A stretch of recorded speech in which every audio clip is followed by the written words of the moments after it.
प्रस्तुत करेंगे आगे विकास के लिए के हिसाब से कि आगे क्या क्या डेवलपमेंट होनी, क्या क्या काम होने, उस सारे के देख के मुख्यमंत्री जी बजट प्रस्तुत करते हैं। और हमारे मुख्यमंत्री जी ऐसे पहले वित्त मंत्री हैं जो लोगों से सलाह करते हैं। वो बिजनेसमैन से भी सलाह करते हैं, व्यापारी से भी सलाह करते हैं, इंडस्ट्रियलिस्ट से भी सलाह करते हैं, चुने प्रतिनिधियों से भी सलाह करते हैं। हर आदमी से मतलब हर वर्ग के साथ सलाह मशवरा करने के बाद वो बजट प्रस्तुत करते हैं। और यही कारण है कि हर बार जो बजट प्रस्तुत होता है उसमें आलोचना करने के लिए किसी के पास कोई शब्द नहीं होता। विकास का बजट होता है और निश्चित तौर से जिस गति से हरियाणा विकास कर रहा है तो मैं समझता हूँ कि देश में जो गिने चुने ही कुछ स्टेट हैं जो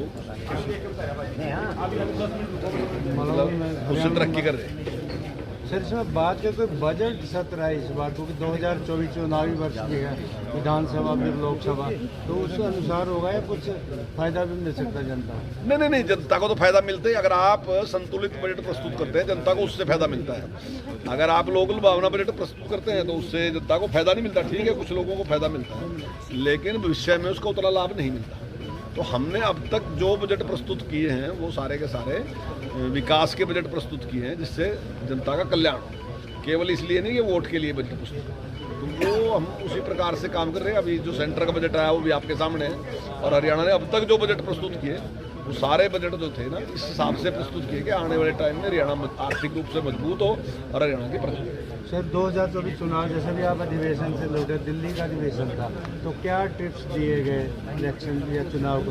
नहीं, ये देखिए लंबे टाइम के बाद जो है हमारा एक मीटिंग ही होती है तो उसमें जो भी काम सरकार ने किए उसके बारे में और भविष्य में कार्यकर्ताओं को क्या काम करना उसके बारे में माननीय प्रधानमंत्री जी ने कहा कि 100 दिन हमारे पास है। इन 100 दिन में भारत को 2047 में विकसित राष्ट्र बनाने के लिए, भारत को शक्तिशाली बनाने के लिए, भारत से भ्रष्टाचार खत्म करने के लिए, बेरोजगारी खत्म करने के लिए, गरीब आदमी को संपन्न बनाने के लिए और जो किसान है उसकी आमदन बढ़ाने के लिए, उसकी सुविधाओं के लिए हमने मिलकर काम करना ताकि भारतीय जनता पार्टी की सरकार बने और जिस गति से देश का विकास है उसी गति से विकास है। सर अभी जो MOU साइन हुआ है मुख्यमंत्री हरियाणा, मुख्यमंत्री राजस्थान, तो ये मतलब क्या इसमें है?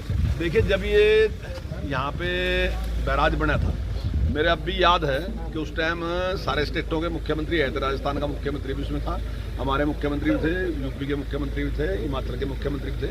मैं समझता हूँ उस टाइम ही इस प्रकार का एक समझौता हुआ था। हम इस बात का कोई वो नहीं करते कि अगर हमारे पास पानी है उसमें मान लीजिए जो पानी है हम रोक लेते हैं वो तो किसानों को मिल जाता है, आगे फिर पानी का चोआ निकलता है। उसमें कुछ हिस्सा जो है राजस्थान का भी है तो मैं समझता हूँ उसका कोई MOU हुआ है साइन।